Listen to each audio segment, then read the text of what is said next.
Yes, you guys, welcome back. I'm the EFC, this is Blue Lines TV, and of course you guys, I had to bring out another New Zelly video for this evening because today was the day we were going to get the news surrounding our opponents in this year's Champions League group stage. Of course, I'm going to discuss all the big news that came out today for the Champions League draw. I'm going to discuss all the awards won by Chelsea players and our coach as well. I'm going to be discussing our opponents as well, giving some of my thoughts and opinions behind what we can expect behind them. If you guys do enjoy, there's a ton of things to break down and discuss today. Make sure you guys, of course, hit that bell notification button to stay up to date to all the latest Blue Lines TV content.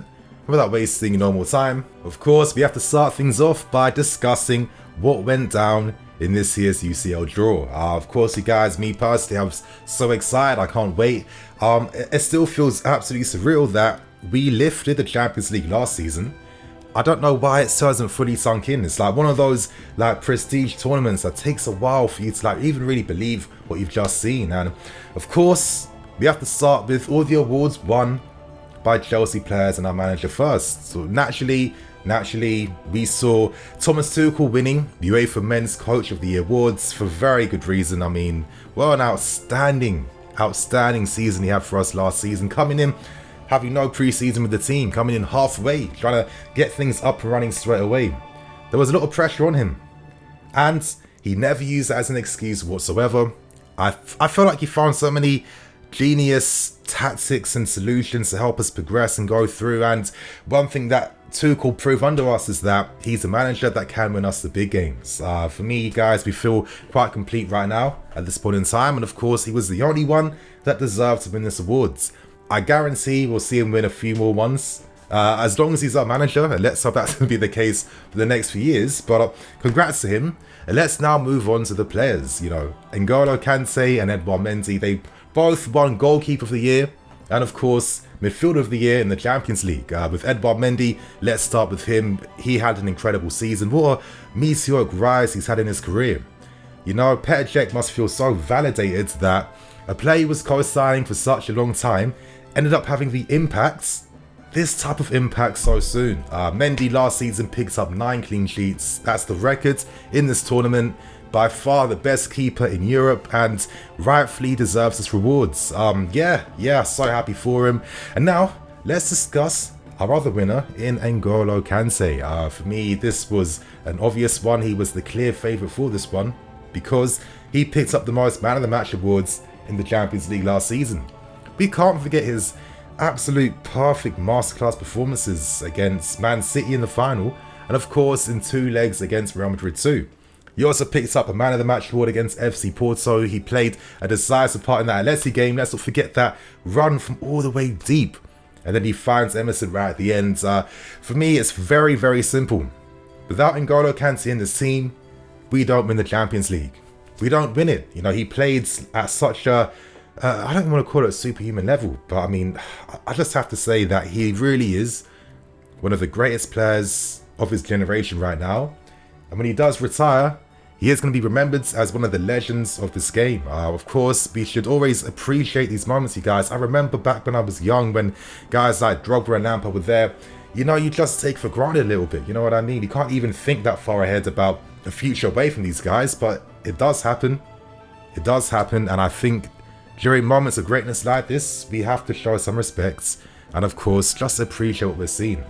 And of course, you guys, we can't end things without discussing tonight's biggest winner, and that's the fact that Jorginho claimed the Men's Player of the Year award. So congrats to Jorginho, of course, lifting the Champions League, lifting the European Championship as well, being in the team in the tournament in the Champions League, and of course in the Euros as well. You know, Jorginho has had an absolute classic of a season. You know, thank God that Thomas Tuchel came in, gave him that structure, gave him that protection, because Jorginho has always been that player. We saw this under Sarri, and that's why under Sarri I never used to say anything negative against him, because I understood that this is how he plays and this is what he needs.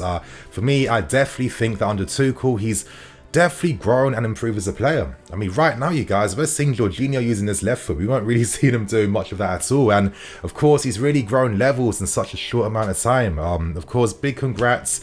Of course, as a Chelsea fan, you always feel proud that you know, your whole team and players in it are just cleaning up shop the entire time. I mean, what a season for him.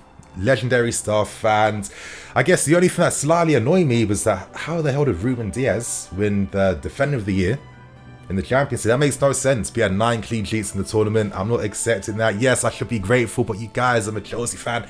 I always want more. That's how it goes. So now we got that out of the way. Let's now discuss our Group H opponents right now. Now, to kick things off for the 21-22 season, we're going to be playing against Juventus, Malmo and Zenit St. Petersburg. Now, with Zenit, this is a very interesting one because the final for this season's Champions League will be played in their stadium. So, you know what, man, this is like the perfect opponent to have. Can we do the double? Listen, I feel confident. We were by far the best team. I feel like we've gone to even more levels now for this season too, and I definitely think that we have it in us under Thomas Tuchel to do the double. Last season, I couldn't actually think of reasons why we couldn't win it, and in the end, my quiet optimism became a reality. With Zenit St. Petersburg, of course, playing in Russia, they are an interesting team. They have made some interesting signings. Players to watch out for will be Jorginho, that they just signed from the Austrian League. Of course, Malcolm, who left Barcelona, has signed for them, and you know, they have other interesting players like the Iranian striker Azmoun, as well as Barrios in midfield as well. So with Zenit St. Petersburg, they won the Russian league last season. So can we continue maintain that record of defeating domestic title holders from their nations and, you know, hopefully getting lots more opponents like that, like we did last season? Let's see what happens, you guys. But anyway, we move on from them and let's discuss Juventus. Now, of course, by far our biggest threat in the league. But for me, are they going to be the same threat? Reports coming out today are suggesting that Cristiano Ronaldo may be signing for Man City before the window ends. Wow, that's a bit of a mad one by itself. But Juventus, of course, they're a team that know how to play. Personally, I don't really think they do too well in Europe as much. Of course, we can't forget their Champions League final appearances when they had like your Pogbas and players of that nature. But I think at times they have kind of underperformed recently, and I'm not really feeling as nervous about them. I think by far, we are by far the best team in that group, without a doubt. I'm not debating that. And I'm expecting the Juventus team that will come, sit back, play deep, and look to play on the counter-attack. I think that's the best play to do it. I think we're too strong for them in midfield. I think we're too strong for them in defence and up front as well too. And of course with Malmo, they are the current champions of the Swedish league. Again, are we going to maintain this record? I'm not too familiar about them. Of course, I'm looking forward to doing some research behind them when we do play against them eventually. I think 2 players to watch out from Malmo though would be Ahmedžić. He's actually this young Swedish defender. He used to play for Leeds here as well. I spoke about him in a previous News Daily video a few months back. Very good on the ball, plays in the back from the right hand side too, and he's got an opportunity to announce himself and, you know, attract some suitors. I think the only other one I know is their midfield player Christensen. And yeah, that's it. So I got a lot of research to do to see what this team is about and what we should expect from them as well. And me personally, I'm hoping that I'll be able to actually travel to some of these stadiums. I want to start going away now a lot more, especially in Europe. Like when I was younger, I would do it quite a lot. Very privileged that I was able to be in a position like that, of course. And yeah, man, that is our group. I feel confident we're guaranteed to go through. Yeah, and I feel like I can say that confidently now due to the ethics and the work that Tuchel has brought to this team. So there you guys have it. That was everything big that happened in this year's Champions League group stage draw. What do you guys think? How do you feel about our chances to progress in the tournament for this season? Let us all know below. And of course, I need to ask you, do you feel that we can do the double again for this season? Give your answers below, you guys. On that note, I'm going to wrap things up and keep things moving. Thank you for watching. I'm the EFC. This is Blue Lions TV. I'll catch you guys later with some more videos. Cool.